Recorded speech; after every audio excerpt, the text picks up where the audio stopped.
Pemirsa, ratusan santri dan wali santri serta masyarakat di lingkungan Pondok Pesantren Miftahul Hidayah Desa Sukorejo Kecamatan Bangalsari, Kabupaten Jember menyambut kedatangan jenazah korban runtuhnya bangunan musola Pondok Pesantren Al-Ghazini, Buduran, Sidoarjo.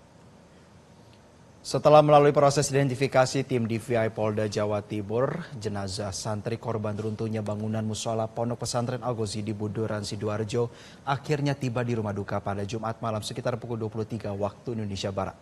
Korban atas nama Muhammad Iqlil Ibrahim Al-Akil merupakan putra dari pengasuh Pondok Pesantren Miftahul Hidayah di Dusun Tegal Gebang, Desa Sukorejo, Kecamatan Bangalsari, Kabupaten Jember. Ratusan pelayat mulai dari santri, wali santri, serta masyarakat setempat terlihat memadati rumah duka yang berada di lingkungan Pondok Pesantren Miftahul Hidayah. Setelah disolatkan, jenazah remaja 15 tahun yang telah 4 tahun menimba ilmu agama di pesantren Al-Ghazini tersebut kemudian dimakamkan di pemakaman keluarga tak jauh dari rumah duka.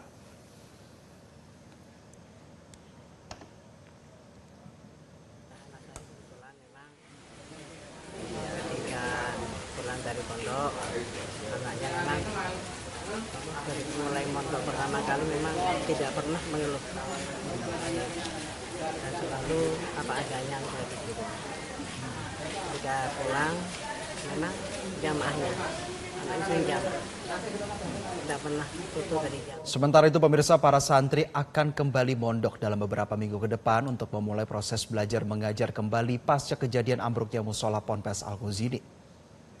Sebelumnya para santri telah dipulangkan ke rumahnya masing-masing. Proses belajar mengajar tidak bisa dilakukan di gedung utama lantaran gedung tersebut masih dipasang garis polisi untuk keperluan penyidikan. Proses belajar mengajar santri rencananya akan dipindahkan ke kampus 2 atau Institut Agama Islam Al-Ghazini. Alternatif kedua adalah Ponpes Al-Falah Siwalan Panji karena masih merupakan bagian dari Ponpes Al-Ghazini.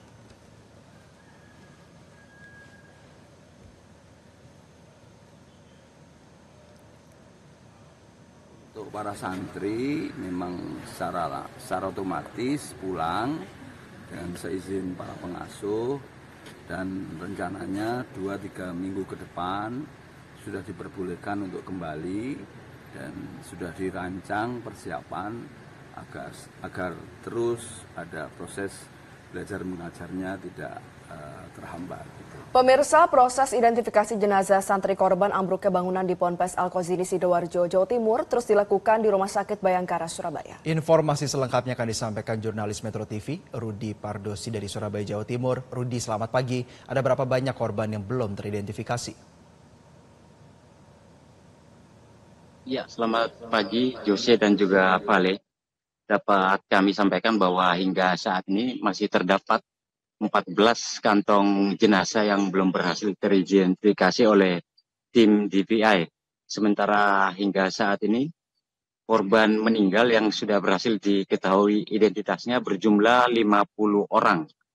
Hasil ini didapatkan tim DVI setelah berhasil mencocokkan data antemortem dan postmortem dari 53 kantong jenazah. Artinya dari 53 kantong jenazah yang telah selesai diidentifikasi ini, termasuk beberapa body part di dalamnya, tim DPI mendapatkan 50 identitas korban ambruknya bangunan di Ponpes Al-Ghazini Sidoarjo. Ya, sebelumnya Rumah Sakit Bayangkara Surabaya pada Jumat lalu total menerima sebanyak 67 kantong jenazah.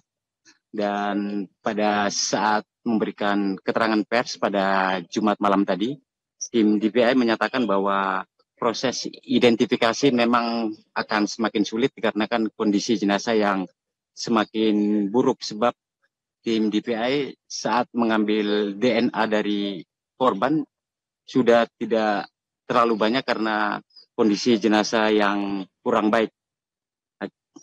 Tim DPI meminta keluarga yang menunggu agar lebih bersabar. Mereka memastikan akan terus melakukan identifikasi seluruh jenazah hingga proses selesai. Demikian, Jose dan juga Vali. Ya Rudi, selain melakukan proses identifikasi secara paralel, pihak kepolisian juga telah menaikkan kasus ini ke tahap penyidikan. Bagaimana update dari pemeriksaan tersebut? Ya, benar sekali, memang pihak dari Polda Jawa Timur memang telah meningkatkan status dari kasus ambruknya Ponpes ini dari tahap penyelidikan ke penyidikan. Dan sebelumnya Polda Jatim juga telah memeriksa sebanyak 17 saksi, di mana nanti dari 17 saksi ini akan kembali dipanggil pada tahap penyidikan. Namun saksi-saksi yang telah diperiksa ini akan terlebih dahulu disesuaikan keterangannya mana saksi yang dibutuhkan untuk diperiksa kembali di tahap penyidikan. Demikian, Pak Ale. Kasih jurnalis Metro TV Rudi Pardosi atas laporan Anda dan selamat kembali bertugas. Jelajahi cara baru mendapatkan informasi. Download Metro TV Extend sekarang.